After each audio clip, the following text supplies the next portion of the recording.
ఎప్పుడు గమనించండి, ఏదన్నా ఒక వచనం చదివామంటే దాని వెనకాల భక్తుల యొక్క ఉద్దేశాలు ఉంటాయి. ఏదన్నా ఒక వచనాన్ని మనం కదిపాము అంటే దాని వెనకాల ఉన్న నేపథ్యం తెలియకుండా ఆ వచనాలు మనం చదివితే ఎందుకు చదువుతున్నా దానివల్ల ఉపయోగం ఏమీ లేదు. ఎందుకంటే ఇటీవల కాలంలో ఎక్కడ లేని ఒక అనవసరమైన సాంప్రదాయం క్రిస్టియానిటీలోకి వచ్చేసింది.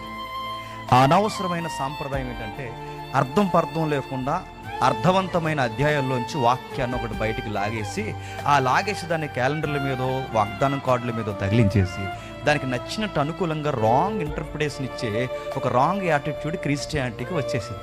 ఆ వచనానికి సందర్భం ఏంటి, దాని అధ్యాయం ఏంటి, అది ఎవరి గురించి చెబుతున్నాడు, ఎందుకు చెబుతున్నాడు, దాని నుంచి మనం నేర్చుకోవాల్సిన పాఠాలు ఏంటి, ఈ అధ్యాయంలో రాయబడిన క్యారెక్టర్లోని క్యారెక్టర్ స్టడీ నుంచి మన క్యారెక్టర్కి ఏం అప్లై చేసుకోవాలి, ఈ పద్ధతి ఎప్పుడో వదిలేస్తారు.